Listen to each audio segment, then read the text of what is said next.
عورتیں کتنے فیشل اور میک اپ کے بعد دیکھنے کے قابل ہوتی ہیں، اور مرد ایک دفعہ صابن سے منہ دھو لیں تو 4 دن لشکارے ہی نہیں جاتے۔ لڑکی: کیا کرتے ہو؟ میں: امپورٹ ایکسپورٹ۔ لڑکی: واو، کون سا بزنس؟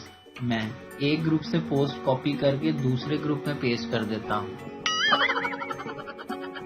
پاکستانیوں میں اور کوئی ٹیلنٹ ہو یا نہ ہو، پوری فیملی کو ایک چھوٹی سی کار میں فٹ کرنے کا ٹیلنٹ ضرور ہوتا ہے۔ کبھی کبھی میرا انٹرنیٹ ایسے چلتا ہے جیسے دلہن لہنگا پہن کر چلتی ہے۔ زندگی بھی نا پشتو زبان جیسی ہو گئی ہے، نہ بولی جاتی ہے نہ ہی سمجھ آتی ہے۔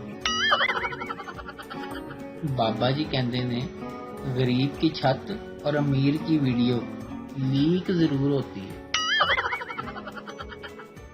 باپ غصے سے: ایک کام نہیں ہوتا تم سے؟ تم کو دھنیا لانے کو کہا تھا، تم پودینہ اٹھا لائے ہو۔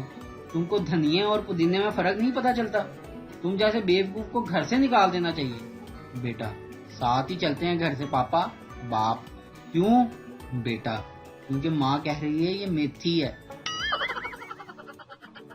پاکستان میں بڑے نوٹ کا کھلا کروانا تقریباً بھیک مانگنے کے برابر ہے۔ پاکستان شاید دنیا کا واحد خطہ ہے جہاں پر عورتوں کے بال گولڈن، چہرہ سفید اور پاؤں شدید قسم کے کالے ہوتے ہیں۔ شوہر: کل ہماری شادی کو 5 سال پورے ہو جائیں گے۔ بیوی: تو پھر؟ شوہر: دوبارہ الیکشن ہوں گے یا یہی حکومت چلے گی؟